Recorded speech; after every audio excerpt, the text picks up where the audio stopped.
Government contractors getting pay stubs that look like this. Not much there, huh? Joining me now, Congressman Donald McEachin, Democrat from Virginia. Welcome to you, sir. Thank you for joining me on a Saturday morning here. Let's talk about Virginia, which is home to, about 170,000 or so federal workers that have been affected here. What stories are you hearing about how people are coping? Well, people are doing the very best they can, but it's an awful, awful situation. Like Speaker Pelosi has said, they don't have a father or a mother that they can necessarily go to and ask for money. And so we have got to end this shutdown. The president started this. The president's going to have to come forward with some proposals to end this so that we can get on with governing the American people and showing them that their government can work. I'm curious about the advisory that was put out there, encouraging folks to try to, pet sit, babysit, become some sort of a mystery shopper. There are even workers offering items up for sale, their personal items, just to get cash in exchange for that. And this is only the first missed paycheck. I mean, what does this look like as time goes by? It gets uglier and uglier, and I'm so sorry that those advisories were sent out. Again, that's why the president has got to come to the table. He's got to get realistic about what he can and cannot do, and we can reopen the government. Democrats from day one came back to the Capitol in charge of the House and passed bills to open up the government.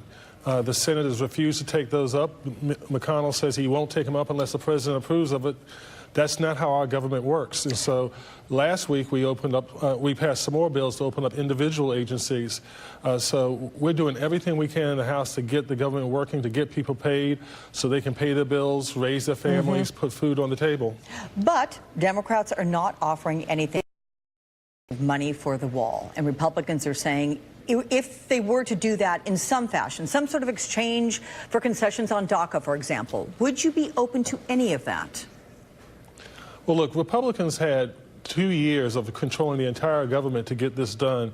What we want to see is realistic border security. Most of the problems that we have come through ports of entry. We should be beefing up ports of entry. We shouldn't be worried about a wall that's really a 4th century answer to a 21st century problem. Does this mean no to the answer to the question that I posed? You're not willing to put up any money for the wall? Not any money for the wall. I personally am not prepared to put up any additional monies for the wall. The president hasn't even spent the money that we've given him yet. We want to see technology used. We want to see drones. We want to see border security, not a wall that can be either that you can jump over or tunnel under. And sir, do you think there is any way to put forth what you are proposing, the kind of technology you would like to see along our massive, 2,500-mile border there to the south? Would you think that there was a way to pose this to the president and to his allies and say, this is the kind of border security we do support, just not this monolithic wall? Is there any room for negotiation there, do you think? I believe there is, and I believe our leadership has expressed that both through the media, like we're doing now, as well as to the president personally.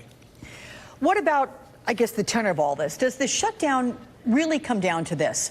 Politics. The president does not want to renege on a campaign promise. Democrats don't want to hand the president anything he could declare as a victory. I mean, is there any principled side left in this fight? I think that's an unfair characterization of what Democrats are saying. Again, we've said we're for border security. We've said we've expressed our desire to have technology, to have 21st century solutions to this.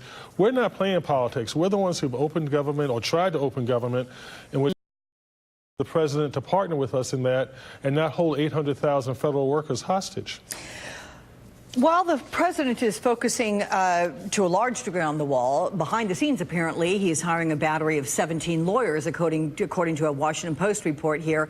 Your colleagues have promised some very heavy oversight. They've already scheduled public testimony from Michael Cohen to happen on February 7th. What are the expectations from that testimony?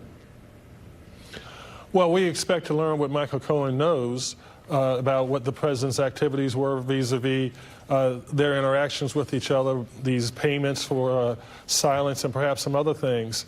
House Democrats are focused on 2 things. One, exercising our constitutional obligation of oversight and making sure that we're addressing those kitchen table issues that folks need us to address to make their lives better.